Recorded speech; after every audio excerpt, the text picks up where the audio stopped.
मैं हूं मनीष मिश्रा। स्वागत है आप सबका जागरण न्यू मीडिया के इस लोकप्रिय कार्यक्रम जागरण डायलॉग्स में। 1 फरवरी को वित्त मंत्री निर्मला सीतारमण आम बजट पेश करने वाली हैं। ओमिक्रॉन लहर के बीच पेश होने वाला यह बजट कई मायनों में खास होने वाला है। आज के इस एपिसोड में हम चर्चा करेंगे कि केंद्र सरकार आम आदमी को बजट में क्या राहत दे सकती है। इस विषय पर चर्चा करने के लिए आज हमारे साथ हैं SEBI registered investment advisor Jitendra Solanki ji. स्वागत है आपका। नमस्कार अरुण जी। जितेंद्र जी, लोगों को बजट से काफी उम्मीदें होती हैं। खासतौर से मध्य वर्ग की बात करें तो उन्हें बजट से इनकम टैक्स में छूट की बहुत उम्मीद रहती है। क्या उम्मीद की जाए कि इनकम टैक्स में टैक्स फ्री इनकम जो अभी 2.5 लाख है उसमें कुछ इजाफा किया जा सकता है, उसकी सीमा बढ़ाई जा सकती है? देखिए, काफी टाइम से ये एक्सपेक्टेशन भी चली आ रही है और बजट से बजट हमने देखा है कि एक आम आदमी की जो समस्याएं हैं वो काफी ज्यादा हैं।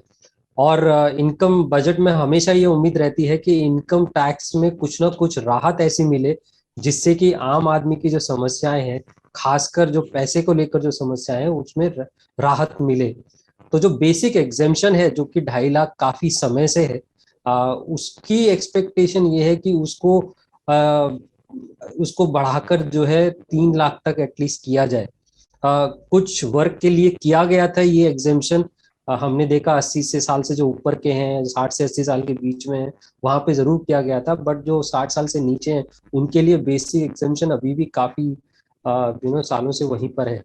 तो उम्मीद है कि इस एग्जेम्पशन को बढ़ाया जा सकता है अगर इनकम टैक्स स्लैब में कुछ अगर फेरबदल किया।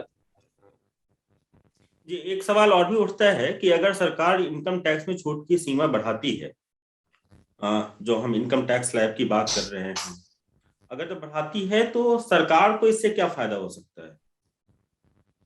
देखिए, इनकम टैक्स छूट बढ़ाने से जो सबसे बड़ा फायदा होता है वो ये कि एक आम आदमी की जेब में ज्यादा पैसा जाता है, जिसको हम बोलते हैं डिस्पोजेबल इनकम, वो ज्यादा जाती है।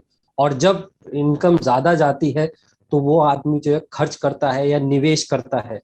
तो एक तरह से अगर आप देखेंगे, इकोनॉमी को चलाने में ऐसे ही राहत मिलती है कि जब हम लोग ज्यादा खर्च करते हैं, ज्यादा चीजें लेते हैं, तो इकोनॉमी अपने आप आगे बढ़ती है। महंगाई से इसका क्या रिश्ता है? महंगाई से बहुत बड़ा रिश्ता है और महंगाई ही एक बड़ा फैक्टर है जो कि एक आम आदमी की जेब को इम्पैक्ट कर रहा है। क्योंकि महंगाई के साथ ना तो इतनी इनकम बढ़ती है और ना ही जो सुविधाएं हैं वो बढ़ती है। तो और यही कारण है कि बजट से बजट आम आदमी एक्सपेक्टेशन करता है कि उसके हाथ में इनकम ज्यादा आए, जिससे कि महंगाई को वो जो है मात दे सके। जब महंगाई बढ़ती है, इन्फ्लेशन ज्यादा होता है, तो आप इंटरेस्ट रेट देखिए, इंटरेस्ट रेट इंक्रीज होते हैं अगर इन्फ्लेशन ज्यादा होता है। लेकिन एक आम आदमी के लिए खर्चे बढ़ने लगते हैं। और इन्फ्लेशन अगर 7% से खर्चे बढ़ रहे हैं तो क्या आय उतनी बढ़ती है, क्या सेविंग उतनी बढ़ती है? तो ये जो मिसमैच होता है ना इन्फ्लेशन की वजह से, ये इम्पैक्ट ज्यादा नेगेटिवली करता है जब आपकी इनकम उतनी नहीं बढ़ती है। अगर आप ये कहना चाहते हैं कि अगर सरकार आम बजट में लोगों को इनकम टैक्स में राहत देती है, इनकम टैक्स छूट की सीमा बढ़ाती है, तो लोगों के पास डिस्पोजेबल इनकम ज्यादा होगा जिससे वो बचत कर सकेंगे, साथ ही खर्च कर सकेंगे, और इससे महंगाई पर भी अंकुश लगाने में मदद मिलेगी।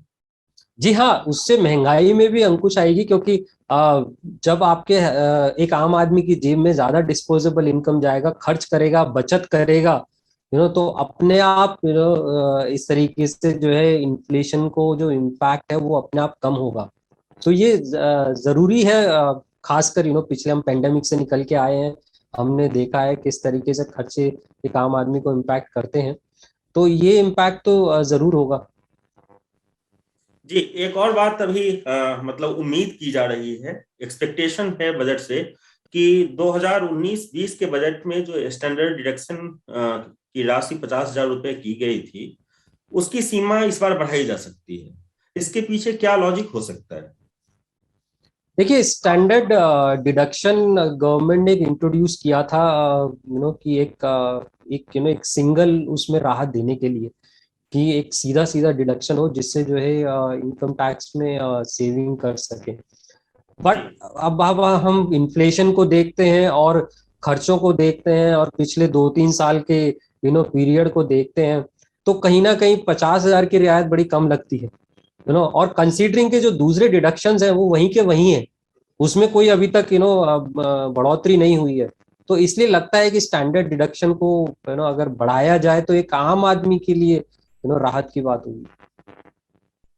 एक और बड़ी उम्मीदें हैं खास तौर से जो नौकरी पेशा वर्ग हैं उनको, कि कोरोना काल में वर्क फ्रॉम होम के लिए कर्मचारियों ने घर को ऑफिस बनाने में, घर को जो ऑफिस में तब्दील किया है, उसके इंफ्रास्ट्रक्चर में अच्छा खासा इन्वेस्ट किया है, चाहे वो फर्नीचर हो या वाईफाई कनेक्टिविटी हो या अदर थिंग हो। हमने देखा है कि अमेरिका और ब्रिटेन जैसे देशों ने कोविड और वर्क फ्रॉम होम पर जो जुड़े खर्चे थे उन पर डिडक्शन का लाभ देना शुरू किया है। क्या अपने यहाँ भी सरकार ऐसा कोई कदम उठा सकती है? देखिए, ग्लोबली तो हुआ है, ग्लोबली ये डिडक्शन दिया गया है, खासकर इसलिए क्योंकि ये एडिशनल खर्चा ही है एक एम्प्लॉयज के लिए, अगर आप देखें। और वर्क फ्रॉम होम में और दूसरे भी खर्चे उसमें शामिल हो जाते हैं। तो उम्मीद की जा रही है कि जिस तरीके से दूसरी कंट्रीज ने राहत दी है उस तरीके से भारत में भी इसी तरह की राहत मिलनी चाहिए, क्योंकि वर्क फ्रॉम होम अभी कंटिन्यू है, अभी खत्म नहीं हुआ है और मेरी राय में आगे रहेगा। अब इसके हम मतलब और डिडक्शंस को लेके चलें और वर्क फ्रॉम होम के एडिशनल एक्सपेंसेस को भी जोड़ दें, तो मेरी राय में राहत जो है मिलनी चाहिए। और हो सकता है जैसे दूसरे कंट्रीज ने किया है ऐसे इस बजट में भी शायद कुछ किसी हद तक जो है वर्क फ्रॉम होम के एक्सपेंसेस का डिडक्शन अवेलेबल हो। अच्छा, एक बार हम चर्चा करते हैं फिर से धारा 80C, section 80C of income tax act. इसमें बच्चों की पढ़ाई का जो खर्च है वो निश्चित रूप से महत्वपूर्ण आर्थिक लक्ष्य में शामिल है, लेकिन एक वेतनभोगी कर्मचारी के लिए इस पर मिलने वाला जो कटौती का लाभ है वो काफी कम है, क्योंकि वो उसी दायरे में आ जाता है, 80C के दायरे में आ जाता है। क्या हम उम्मीद करें इस बजट से कि इस संदर्भ में भी कुछ किया जा सकता है? देखिए, मेरी राय में होना चाहिए मनीष जी, क्योंकि AC 80C का जो चिल्ड्रंस एजुकेशन के लिए डिडक्शन था वो जिस साल में शुरू हुआ था, अगर उससे अब तक हम देखें और इन्फ्लेशन को काउंट करें तो काफी आगे बढ़ चुका है और काफी ज्यादा एक्सपेंस होता है, जिसके ऊपर दिया गया डिडक्शन बहुत ही कम है। और 80C का दायरा बढ़ता है, खासकर स्टैंडर्ड डिडक्शन इस चिल्ड्रंस एजुकेशन को डिडक्शन को लेके, तो एक बहुत अच्छी बात होगी। और इसका एक्सपेक्टेशन तो काफी सालों से हो रहा है, क्योंकि इन्फ्लेशन को कम करने के लिए, इन्फ्लेशन से राहत मिलने के लिए चिल्ड्रंस एजुकेशन ही एक सबसे बड़ा एक्सपेंस है किसी भी आम आदमी के लिए। और 80C में इसका जो हमें प्रावधान उपलब्ध है वो बहुत ही कम है। तो मेरी राय में ये होना चाहिए, और हो सकता है कि 80C की जो सीमा बढ़ाए उसमें चिल्ड्रन एजुकेशन के एक्सपेंस को लेके शायद ये सीमा बढ़ाई जा सकती है। जी। अब बात करते हैं सर वैसे लोगों के लिए जिनका सपना अपना घर होता है। उन्हें भी बजट से बहुत उम्मीद होती है कि कुछ रियायत मिलेगी, कुछ राहत मिलेगी। जो पुराने खरीदार हैं उन्हें भी, और जो अपना पहला घर खरीदना चाहते हैं उन्हें भी बजट से बड़ी उम्मीदें होती हैं। क्या सेक्शन 24B की सीमा बढ़ाई जा सकती है, जिसके तहत अभी 2 लाख रुपए तक का कटौती का लाभ मिलता है? और कुल मिलाकर घर खरीदारों को इस बजट से क्या उम्मीद करनी चाहिए? देखिए, जो 24B का सेक्शन है उसके अंदर आपको होम लोन में जो इंटरेस्ट देते हैं उस पर डिडक्शन मिलता है। अब पिछले पेंडेमिक के दौर को हम देख लें तो काफी इसमें रियल एस्टेट इंडस्ट्री में काफी दिक्कतें आई हैं। अब जिन्होंने कंस्ट्रक्शन पे लिया हुआ है घर, तो उनके लिए भी बड़ी दिक्कतें हो गई, क्योंकि अगर कंस्ट्रक्शन पीरियड डिले होता है तो आपको जो रियायत मिलने वाली होम लोन से है वो भी डिले होती है, क्योंकि जो कंस्ट्रक्शन के कंप्लीशन के बाद ही आप इसमें ले सकते हैं।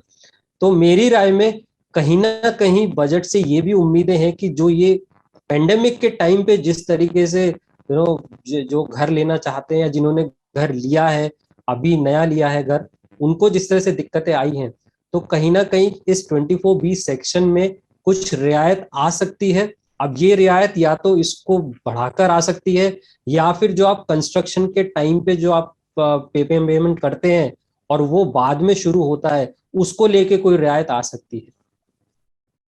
जी, अब बात करते हैं आपके स्पेशलाइजेशन की। आप स्पेशल नीड्स सेगमेंट के लिए विशेष रूप से काम करते हैं, तो इस बजट से आपको क्या उम्मीद है? देखिए, ये ऐसा सेगमेंट है जहाँ पे